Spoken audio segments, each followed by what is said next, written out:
Hello everyone, welcome to my coaching classes learn with practical basic to advance. तो आज हम लोग सीखने वाले हैं ट्रांसलेशन विद ग्रामर टिप्स। ये उसकी क्लास 20 है। चलिए स्टार्ट करते हैं। सबसे पहला सेंटेंस हमारे सामने क्या है? जैसे ही मैंने क्लास में प्रवेश किया, as soon as I enter the class, वैसे ही अध्यापक ने मुझे डांटना शुरू कर दिया। द टीचर स्टार्टेड चाइडिंग मी।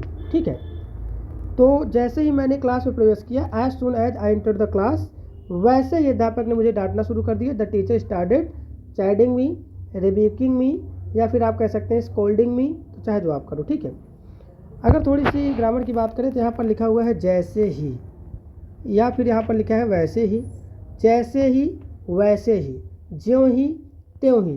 तो इसका यहाँ पर जो कंजक्शन लिखा है एज सून एज हो जाएगा।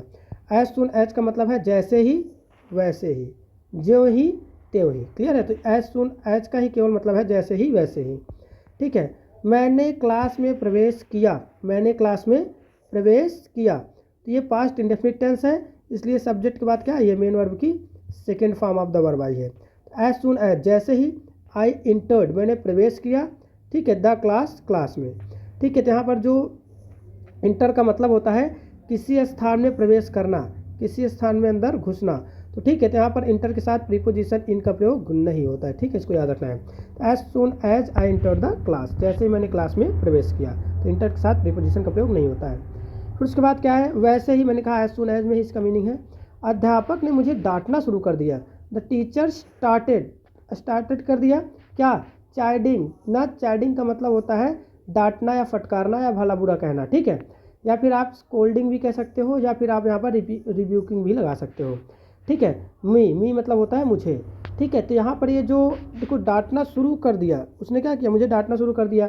तो पास्ट इंडेफिनिट टेंस, इसलिए यहाँ पर मेन वर्ब की सेकंड अवस्था आई है। और स्टार्टेड और स्टॉप के बाद यहाँ पर नॉन फाइनाइट वर्ब के रूप में आईएनजी फॉर्म भी आता है, और मेन वर्ब की फर्स्ट फॉर्म के साथ टू भी आता है। साथ इन्फिनिटिव का भी प्रयोग यहाँ पर होता है और आईएनजी का भी प्रयोग होता है, लेकिन दोनों का उस समय अर्थ अलग अलग होता है। ठीक है, दूसरे एक वर्ब यहाँ पर फाइनाइट वर्ब है, ये फाइनाइट वर्ब है। ये दूसरा जो आएगा, दूसरा वर्ब आएगा, तो वो नॉन फाइनाइट वर्ब आएगा। क्या आएगा? नॉन फाइनाइट वर्ब आएगा। नॉन फाइनाइट वर्ब में यहाँ पर ये क्या कहते हैं? जीरंड के रूप में आया हुआ है, चाइडिंग, मतलब डांटना शुरू कर दिया। ठीक, फिर उसके बाद क्या है यहाँ पर?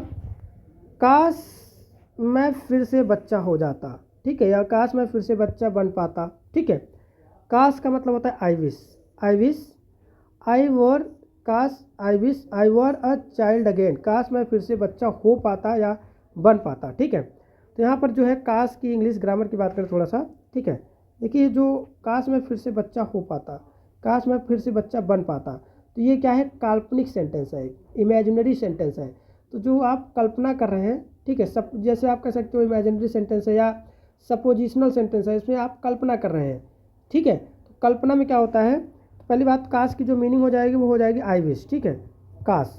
ठीक है, मैं बच्चा बन जाता, तो यहाँ पर ये रियल इवेंट, रियल घटना नहीं है, रियल इवेंट नहीं है, यहाँ पर ये कल्पना की जा रही है। ठीक है, सपोज किया जा रहा है। तो जब सपोज किया जाता है तो यहाँ पर सब्जेक्ट चाहे सिंगुलर हो और चाहे प्लूरल हो, ठीक है, यहाँ पर आएगा क्या? वर ही आएगा हमेशा, इसको याद रखना है।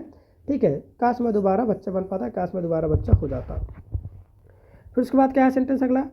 कोई एम्बुलेंस बुलाई जाए, कोई एम्बुलेंस बुलाई जाए।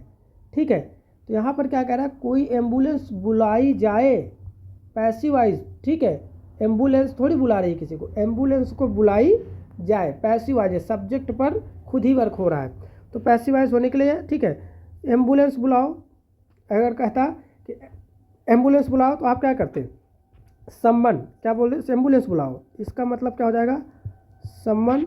ठीक है, कोई एम्बुलेंस बुलाओ, सम्मन एम्बुलेंस, सम्मन एम्बुलेंस। ठीक है, कोई कह रहा है कि कोई भी एक एम्बुलेंस बुलवाओ। ठीक है, तो यहाँ पर एम्बुलेंस बुलाने की बात कर रहा है, सब्जेक्ट के बाद यहाँ पर ये ऑब्जेक्टिव केस में आया है। ठीक है, लेकिन इस तरीके से नहीं कह रहा है कि कोई एम्बुलेंस बुलाओ, एम्बुलेंस बुलाई जाए, तो पैसिव वॉइस बनाना है, तो पैसिव वॉइस के रूप में यहाँ पर हो गया है क्या? लेट।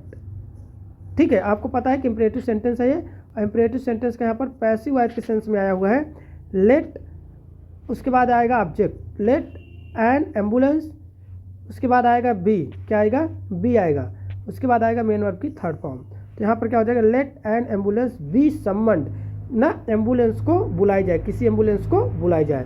यहाँ पर कोई का मतलब है एंड, ठीक है, कोई एम्बुलेंस बुलाई जाए या किसी एम्बुलेंस को बुलाई जाए। तो ये एक्टिव वॉइस में लिखा है दरअसल, और ये पैसिव वॉइस में लिखा है। ध्यान देना, इस तरीके से ट्रांसलेट करना आपको ध्यान में रखना है कि किस तरीके से इंपरेटिव सेंटेंस का पैसिव वॉइस भी पैसिव वॉइस के तरीके से ऐसे आपको दिया जा सकता है और आपको बनाना पड़ेगा। ठीक है, तो यहाँ पर किस तरीके से हो जाएगा, लेट एन एम्बुलेंस भी समन। ठीक है, अगर आपको पसंद आया हो वीडियो तो लाइक करिए, ज़्यादा से ज़्यादा लोगों के पास शेयर करिए। ठीक है, और उसके बाद चैनल पर नए हैं तो सब्सक्राइब करिए। मिलते हैं नेक्स्ट वीडियो में, तब तक के लिए धन्यवाद।